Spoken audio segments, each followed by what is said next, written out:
Frères et sœurs en Christ, bienvenue dans la parole de Dieu. Je voudrais partager avec vous une partie du message de ce thème, rencontre spéciale avec Dieu. Rencontre spéciale avec Dieu. Des fois, nous nous égalons, nous nous éloignons de Dieu, mais de sa bonté et de sa miséricorde, Dieu cherche que nous maintenions notre relation avec lui. Même de nos jours, à cause de cette grande importance de rester en contact avec lui, il s'avère que Dieu force à se faire entendre. D'après le prophète Osée chapitre 2 verset 16, nous lisons ceci. C'est pourquoi, voici, je vais l'attirer et la conduire au désert, et je parlerai à son cœur. Église de Dieu. Vous le savez, toute relation s'établit et se maintient par le dialogue. Le dialogue, c'est une chose indispensable quand elle se fasse dans la vérité. Ce qui est vrai dans les relations humaines l'est aussi dans le domaine de la foi et de la relation avec notre Dieu. Tout a commencé par une parole que Dieu a adressée à notre cœur, vous le savez. Parce que nous lisons en Actes des Apôtres chapitre 2 verset 37, après avoir entendu ce discours, ils eurent le cœur vivement touché, et ils dirent à Pierre et aux autres apôtres, « Hommes, frères, que ferons-nous » Quand le cœur n'est pas touché, la personne reste toujours insensible. Toute marche avec Dieu commence quand le cœur est touché par la parole de Dieu, c'est-à-dire Dieu lui-même. Il nous arrive de nous décrocher de notre relation avec Dieu à cause de différentes circonstances. Par exemple, l'incompréhension, du relâchement ou du refroidissement, soit du recul ou d'autres éléments séparateurs. Mais il faut que, parfois, une nouvelle rencontre ait lieu. La parole de Dieu vient de nous dire, je parlerai à son cœur. Mes amis, dans ces moments, Dieu veut s'adresser à notre conscience spirituelle. Ce n'est pas pour la première fois que je le dis, mais je le répète. Notre Dieu veut s'adresser à notre conscience spirituelle. Le même verset nous dit, dans la version La Colombe, nous dit ceci. C'est pourquoi, voici qu'en la séduisant, moi, je la conduirai au désert, et je parlerai à son cœur. En la séduisant, j'ai souligné. Je comprends que le Seigneur utilisera tous les moyens pour maintenir le dialogue avec ses enfants. Le moi que nous lisons dans ce verset me prouve que seul Dieu est capable de produire cette expérience. Je la conduirai au désert. Église de Dieu. Dieu cherchera les circonstances les plus favorables que d'autres pour qu'il puisse parler à notre cœur. C'est pourquoi les églises aujourd'hui sont fermées. Dieu veut parler à chacun de nous dans le lieu isolé, dans le désert. Les bruits du monde, les activités de chaque jour, des fois nous empêchent d'écouter attentivement la voix de notre Seigneur. Ne vous lamentez pas dans ce désert, Dieu veut te parler. À l'église, tu n'as pas voulu l'entendre. Même dans son ministère, tu n'as pas voulu suivre ses ordonnances, ses instructions. Comme l'écoute est plus que tout, il lui a fallu d'arrêter presque toutes les activités du monde pour que nous l'écoutions. Oui, nous avions des projets. Mais avant tout, Dieu veut que nous l'écoutions.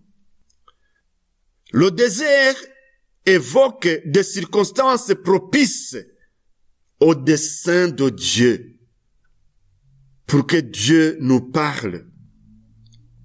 Parce que dans le désert, il peut nous rencontrer seul à seul, face à face. La parole de Dieu nous dit en Exode chapitre 33 verset 11, Exode 33 verset 11, l'Éternel parlait avec Moïse face à face, comme un homme parle à son ami. Que Dieu nous parle face à face dans ces moments de confinement. Restons calmes. Dieu veut nous parler.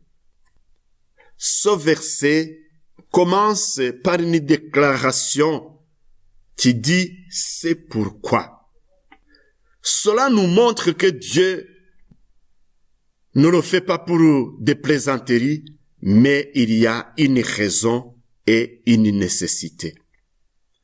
La parole de Dieu nous dit en Michée, le prophète Michée, chapitre 6, verset 3, « Mon peuple, que t'ai-je fait?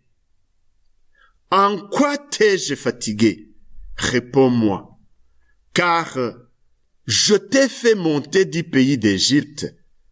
Je t'ai délivré de la maison de servitude. Et j'ai envoyé devant toi Moïse, Aaron et Marie. Mon peuple, rappelle-toi ce que projetait Balak, roi de Moab, et ce que lui répondit Balaam, fils de Béor, de Smith à Gilgal, en fait que tu reconnaisses les bienfaits de l'Éternel. Notre Dieu veut nous rappeler ses bienfaits. Il veut nous rappeler son projet de nous faire quitter et de nous faire entrer. Quitter l'Égypte, entrer dans ce royaume.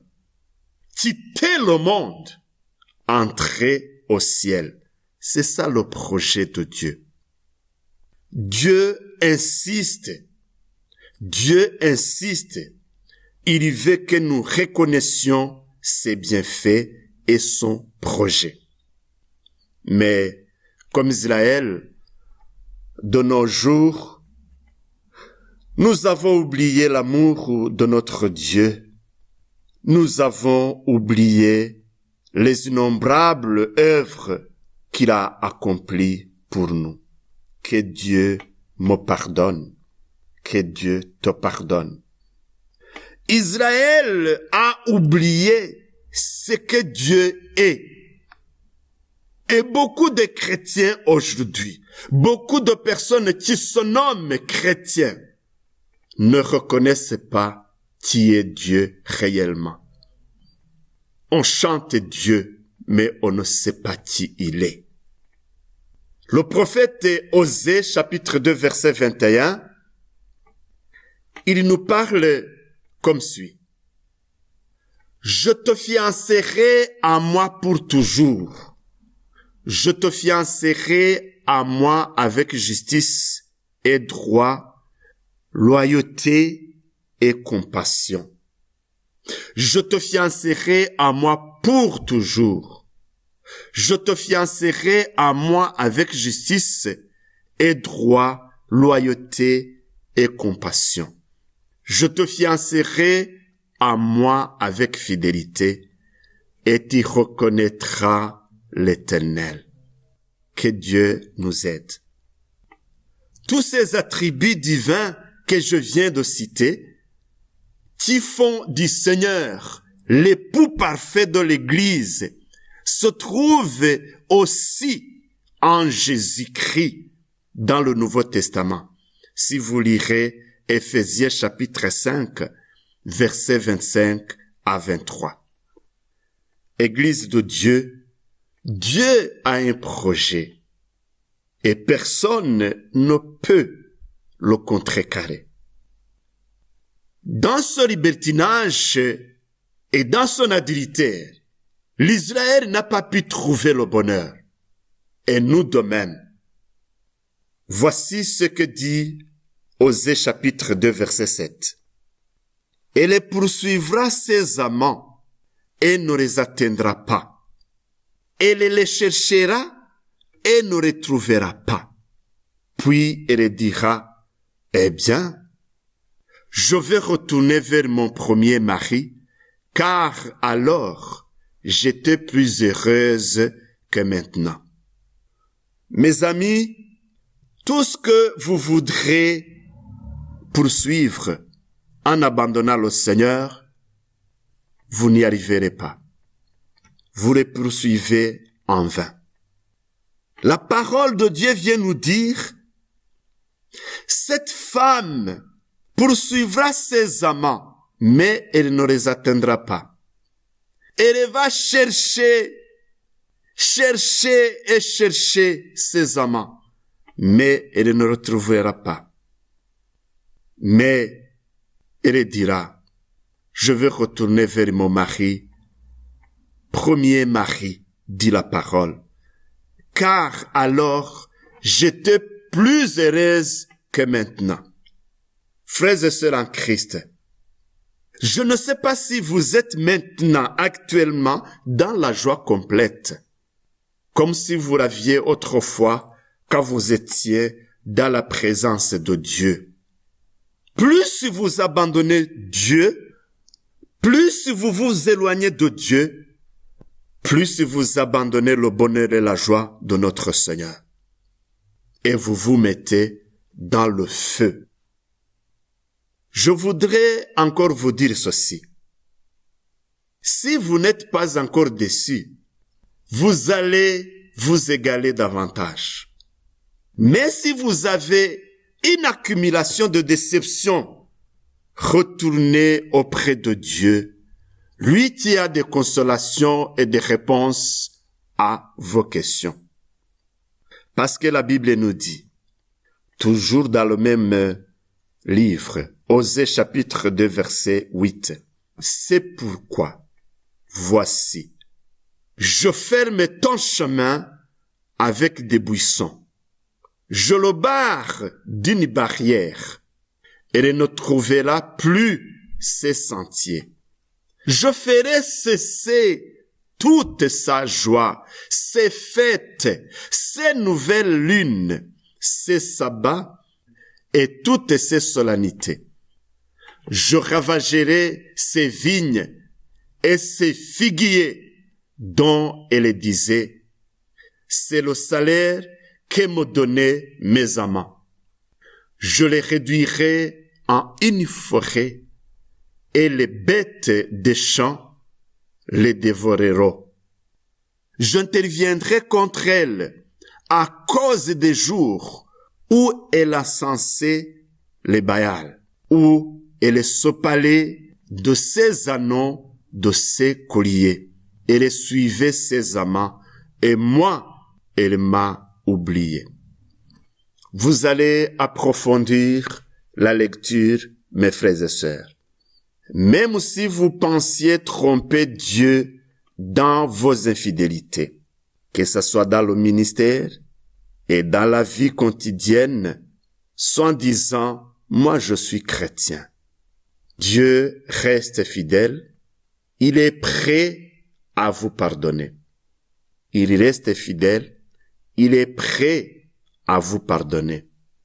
Mais attention, ne pensez pas que ce temps d'attendre ton retour durera toujours. Souvenons-nous que Osée lui-même a été invité de reprendre sa femme qu'il avait trompée. Osée chapitre 3, premier verset. C'est le temps de grâce, mais je pense que ça ne va pas déborder peut-être après le confinement. Je ne sais pas. Mes amis, frères et sœurs, le mieux serait de pouvoir exercer le pardon et la miséricorde, ce qui est évidemment difficile, voire impossible au cœur humain, je souligne, au cœur humain. Il faudra toute la grâce et l'aide de Dieu pour y parvenir. Ce n'est pas le nom de chrétien qui te sauvera. Tu ne trouveras jamais dans le monde la paix. Tu ne trouveras jamais la paix dans les fidélités qui vous habitent, mais en Jésus-Christ seul et dans sa parole, vous avez la vie, vous avez la paix, vous avez la joie. Hommes, femmes, les considérations que vous avez aujourd'hui ne doivent pas devenir des prétextes pour être infidèles. Vous faites des calculs malignes dans le ministère de Dieu, mais vous risquerez d'être déçus car on ne se moque pas de Dieu et Dieu est au contrôle de tout, toujours. Mais écoutez mes frères et sœurs, à force de vivre dans un milieu privilégié et dans des circonstances trop favorables, l'homme ou le chrétien finissent parfois par ne pas les apprécier. C'est alors que survient la tentation, faire d'autres expériences et même sortir et aller en dehors de la protection divine. Ceux qui font cela ne peuvent qu'en sortir frustrés, déçus et blessés. Vous connaissez combien de déceptions qui sont au milieu de nous. Autre chose, Israël était devenu ingrat au point de ne plus reconnaître les grâces divines. Nous le lisons en Osée chapitre 2 verset 10. Osée chapitre 2 verset 10. Elle n'a pas reconnu que c'était moi qui lui donnais le blé, le vin nouveau et l'huile. Je lui ai prodigué de l'argent et de l'or, et ils en ont fait à Baal. Chers frères et sœurs, pas mal de gens aujourd'hui au milieu de nous qui sont les ingrats envers Dieu. Ce péché est particulièrement grave parce qu'au lieu de reconnaître ce que Dieu a fait pour vous, vous envisagez même de détruire son projet par vos passions. Mais il est temps de revenir sur vous-même. Quelle est la signification de ce bon verset? Le blé, lequel on fait le pain, annonce Jésus-Christ, le pain de vie, comme nous le lisons en Jean chapitre 6. Le vin nouveau est la préfiguration de la grâce qui prendra le pas sur la dispensation de la loi, comme nous le lisons dans Matthieu chapitre 9, verset 17. Et l'huile est le type du Saint-Esprit qui sera donné à ceux qui croiront en Jésus-Christ. Jean chapitre 7 verset 37. L'huile est aussi le type de la guérison qui est accordée en Jésus-Christ. La guérison du cœur. L'argent annonce le rachat par le sang de Jésus-Christ. L'or est le symbole de sa nature divine. Vous avez rejeté toutes les bénédictions que je vous ai données, dit le Seigneur. Mais je vous ferai payer tout ce que vous avez endommagé si vous ne reprenez pas la grâce que je vous propose aujourd'hui. Le rejet de ces bénédictions ou le fait de ne pas le reconnaître comme étant don de Dieu est équivalent au rejet ou au dénigrement de la personne et de l'œuvre de Jésus-Christ. Faites attention. Les chrétiens peuvent se lasser de vivre sa foi.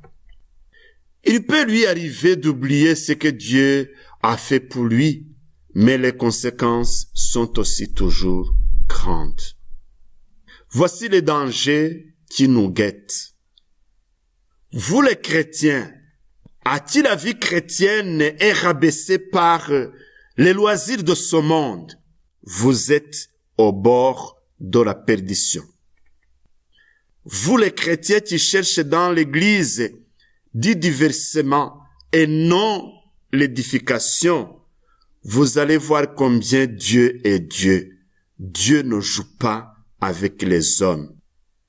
Vous les chrétiens qui ont la joie dans la musique mondaine, dans les loisirs de ce monde, plus que dans la parole de Dieu, vous ne savez pas ce que vous risquez. Vous vous affaiblissez en vous nourrissant la force obscure de Satan. Au lieu de vous nourrir de la parole divine, c'est pourquoi vous vous affaiblissez jour au jour. Que voulez-vous que le ciel nous récompense? Que voulez-vous comme récompense? Vous les chrétiens à l'église, mais les mondés comme les mondés en dehors de l'église. Changeons nos habitudes. Ésaïe chapitre 17 verset 10 nous dit: Tu as oublié le Dieu de ton salut. Tu ne t'es pas souvenu du rocher de ton refuge. Aussi, tu as fait des plantations d'agréments. Tu as planté des cèpes étrangers. Que Dieu nous aide. Vous les chrétiens qui ne prennent plus la croix en considération.